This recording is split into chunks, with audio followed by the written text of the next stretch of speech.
Disclaimer, ये anime हमारा नहीं है, हमने सिर्फ इसे एक्सप्लेन किया है। हे दोस्तों, स्वागत है आपका ड्रैगन बॉल जी की एक न्यू वीडियो में। तो यार, इस वीडियो में हम करने वाले हैं ड्रैगन बॉल जी की एपिसोड 220 का एक्सप्लेनेशन। तो वीडियो शुरू करने से पहले अगर आपने इससे पहले की एपिसोड नहीं देखी तो जल्दी से जाकर देख लें, लिंक मैंने डिस्क्रिप्शन में दे दिया है। तो बिना टाइम वेस्ट करे वीडियो शुरू करते हैं। ड्रैगन बॉल जी में इससे पहले स्पोपोविच एंड यामो गोहान की एनर्जी सोखने के बाद टूर्नामेंट छोड़कर चले जाते हैं, जबकि सुप्रीम का उनके हाइडआउट तक पहुंचने के लिए उन्हें फॉलो करता है, जिसके साथ जी फाइटर्स भी चले जाते हैं स्वाई गोहान एंड फिडेल के आगे। किबिटो जाते समय गोहान को ऑप्शन देकर चला जाता है कि अगर वो आना चाहे तो आ सकता है, जबकि गोहान भी क्यूरियस होता है कि आखिर यहाँ चल क्या रहा है, इसलिए गोहान भी जाने का डिसाइड करता है। तभी मिस्टर सैटर्न विडल को ढूंढते हुए बाहर आ जाता है और गोहान के साथ देखे एग्रेसिव होते हुए गोहान को वार्न करने आगे आता है, बट अनफॉर्चुनेटली नीचे पत्थरों को देखना भूल जाता है, जिस कारण उसकी आवाज गोहान तक पहुंच ही नहीं पाती। तो अब गोहान जाने लगता है कि तभी विडल भी साथ जाने की जिद करती है। गोहान मना कर देता है कि उसके लिए वहाँ बहुत ही खतरा हो सकता है, लेकिन विडल नहीं मानती और बता देती है कि अगर वो साथ लेकर नहीं जाएगा तो वो पीछे पीछे खुद ही आ जाएगी। तो अब गोहान के पास भी कोई और ऑप्शन नहीं होता सिवाय उसकी बात मानने के, और दोनों उड़कर चले जाते हैं वहाँ से। जबकि यहाँ सैटर्न कुछ ज्यादा ही चौंक जाता है कि विडल का डैड तो उड़ नहीं सकता और बेटी ने अभी से ही उड़ना सीख लिया, जबकि इस तरफ चीचे ने कुछ ऐसी हालत बना दी होती है लोगों की। लेकिन दूसरी तरफ रेफरी डिप्रेशन में ही चला जाता है कि ये उसकी लाइफ का सबसे बेहतर टूर्नामेंट होने वाला था, पर सब कुछ बर्बाद हो गया। इस तरफ स्पोपोविच एंड यामो काफी खुश होते हैं कि उन्हें इस शक्ति के बदले बहुत ही सारा इनाम मिलेगा उनके बॉस से, एंड उनके पीछे पीछे सुप्रीम काय उन्हें कुछ दूरी पर फॉलो करता रहता है। तभी सुप्रीम काय पीछे देखते हुए और खुश होता है क्योंकि वहाँ गोकू और बाकी सब उसके पीछे आ रहे होते हैं, एंड थैंक्स बोलता है उन्हें आने के लिए, जबकि गोकू बोलता है कि उन्हें थैंक्स की जरूरत नहीं, उन्हें बस ये जानना है कि आखिर यहाँ चल क्या रहा है और सुप्रीम काय को जी फाइटर्स की मदद क्यों चाहिए उन्हें हराने के लिए। तो अब सुप्रीम काय बताता है कि आज से हजारों साल पहले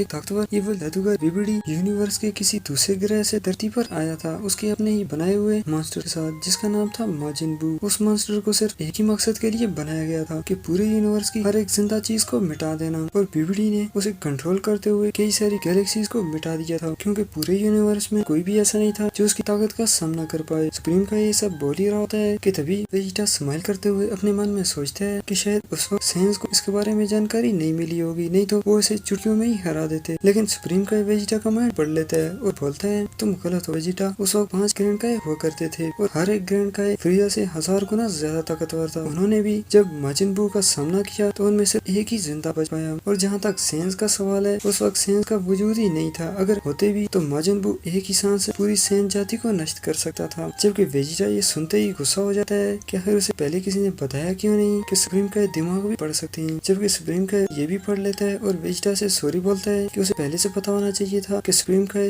किसी का भी दिमाग पढ़ सकते हैं, और बात जारी रखते हुए बताता है कि काई से निपटने के बाद माजिन बू इतना ताकतवर हो गया था कि बीबीडी उसे कंट्रोल में नहीं रख पा रहा था। तो अब जब भी बीबीडी ने माजिन बू को शांत करना होता तो वो मंत्र पढ़ के उसे बाल में कैद कर लेता, तो फिर उस वक्त तक उसे बाल से बाहर नहीं निकालता जब तक उसे कहीं तबाही फैलाने की जरूरत न आती। उस वक्त ये हमारे लिए बहुत ही अच्छी न्यूज थी, क्योंकि अब हमें उम्मीद मिल गई थी कि इस मॉन्स्टर से छुटकारा पाया जा सकता है। कुछ समय बाद बीबीडी इसी यंत्र का इस्तेमाल करते हुए इस बाल को प्लैनेट पर भेज दिया, क्योंकि उसका अगला शिकार प्लैनेट अर्थ थी। लेकिन इससे पहले कि बीबीडी अर्थ पे आकर मॉन्स्टर को फिर से आजाद कर दे, हमने उसे खत्म कर दिया। देन हमने बू को इसी हाल में छोड़ दिया, क्योंकि जब तक बू उस बाल में कैद है उससे कोई भी खतरा नहीं। लेकिन अब सिचुएशन बदल चुकी है, क्योंकि उस वक्त हमने काम अधूरा छोड़ दिया। हम ये जांच करना भूल गए थे कि बीबीडी का कोई बेटा भी है जिसका नाम है बॉबीडी, वो भी अपने पिता जितना ही बुरा है। हम काफी समय से बाल पर नजर रखे हुए थे, पर एक दिन अचानक से ही वो बाल गायब हो गया। हमने ढूंढने की कोशिश की पर हम उसे नहीं ढूंढ पाए। तब हमें ये समझने में बिल्कुल भी देर नहीं लगी कि बाल अब बॉबीडी के कब्जे में है, वो उसे फिर से जिंदा करना चाहता है। उस वक्त बॉबीडी माजिन बू को कंट्रोल नहीं कर सकता था, इसलिए वो अर्थ पे नहीं आया और अपने मैजिक के थ्रू कहीं पर छुपा रहा। लेकिन अब उसे सब कुछ पता है कि बू को कैसे आजाद करना है और उसे कंट्रोल कैसे करना है। इस तरफ कबीटो भी सारी स्टोरी बता रहा होता है गोहान है विडेल को। तभी गोहान पूछते हैं कि इस सब स्टोरी से तो ऐसा नहीं लग रहा कि इसमें स्पोपोविच और यामो का भी कोई लेना देना है। तो कबीटो बताता है उनका कैसे नहीं हो सकता, उन्हें बॉबीडी ने ही तो भेजा था टूर्नामेंट में। जैसा मैंने पहले बताया, बॉबीडी फिर से माजिन बू को जिंदा करना चाहता है, पर हजारों साल बाल में कैद रहने के कारण बू को बहुत सारी एनर्जी की जरूरत है फिर से जिंदा होने के लिए, और बॉबीडी को पता था कि इतनी सारी एनर्जी उसे टूर्नामेंट में ही मिलेगी, इसलिए उसने स्पोपोविच और यामो को कंट्रोल करके यहाँ टूर्नामेंट में भेज दिया। हमें भी इस चीज का अंदाजा था कि बॉबीडी ऐसा ही कुछ करेगा, इसलिए हमने भी इस टूर्नामेंट में हिस्सा ले लिया। हम तो गो की एनर्जी देना चाहते थे ताकि हम पोपोज और यामू को फॉलो करके बबड़ी तक पहुंच पाए। लेकिन जब हमने तुम्हें सुपर सैयन बनते देखा तो हमने नोटिस करा कि गोकू के डेटा के अकॉर्डिंग तुम उससे कई ज्यादा ताकतवर हो, इसलिए तुम्हें उनका शिकार बनने दिया। पर इस सब के लिए माफ करना गोहान, हमारे पास कोई और रास्ता भी नहीं था। वो गोहान बताता है कि कोई बात नहीं, वो बचपन में इससे भी कठिन हालात से गुजर चुका है। इस तरफ सुप्रीम का भी ये सब बता देता है तो गोकू बोलता है कि ये तो बहुत ही आसान है, हमने सिर्फ माजन बू को दोबारा आजाद होने से रोकना है और इसके लिए हमें कोई बड़ा काम नहीं करना होगा, सिर्फ बबड़ी को मारना है। जैसा कि आपने बताया कि आज से कई हजार साल पहले आपने उसके पिता को आसानी से मार दिया था, तो इसका मतलब बबड़ी को मारना भी ज्यादा मुश्किल नहीं होगा। लेकिन सुप्रीम का नहीं मानता और सभी को वार्न करता है कि उसे अंडर एस्टिमेट करना बेवकूफी है। भले ही वो फिजिकली पावरफुल नहीं, बट वो अपने मैजिक का यूज करते हुए बड़े बड़े मॉन्स्टर को उसके कंट्रोल में कर देता है और फिर उनसे जो चाहे वो करवाता है। लेकिन इस सब से बढ़ के वो जिस पे भी मैजिक का यूज करता है वो पहले से कई गुना ज्यादा ताकतवर भी बन जाता है और उसकी बर्दाश्त करने की क्षमता भी बढ़ जाती है, क्योंकि लगभग उस योद्धा के न्यूरॉन्स को डिसेबल ही कर देता है ताकि उसे दर्द फील ही ना हो। और तुम ये सब टूर्नामेंट में देख चुके हो,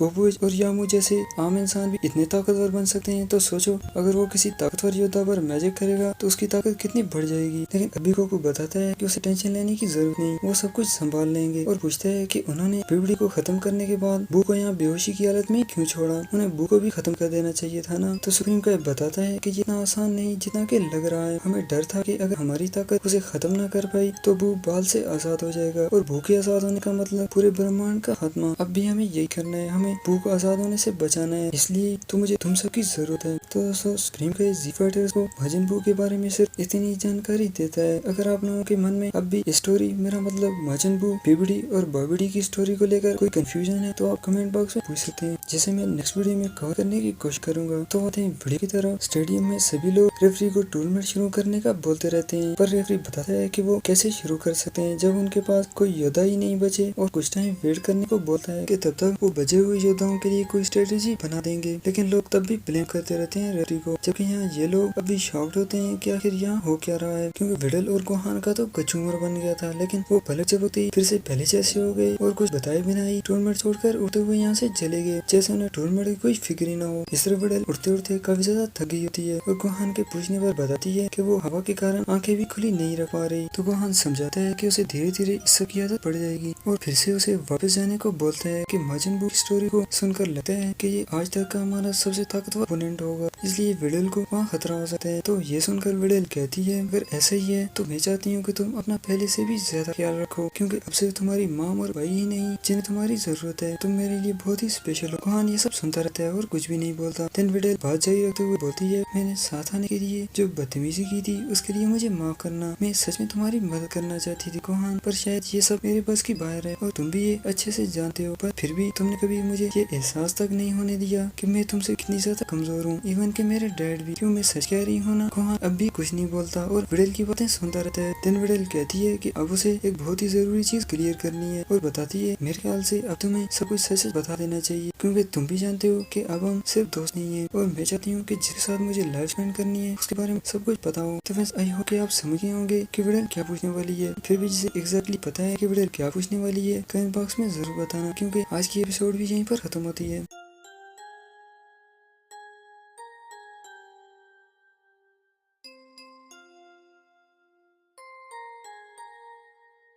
कैसी लगी कमेंट्स में जरूर बताना, लाइक शेयर और चैनल को सब्सक्राइब करना भी मत भूलिएगा, क्योंकि इससे जब भी मैं नई वीडियो डालूंगा आपको नोटिफिकेशन मिल जाएगा। मिलते हैं नेक्स्ट वीडियो में, तब तक के लिए टेक केयर।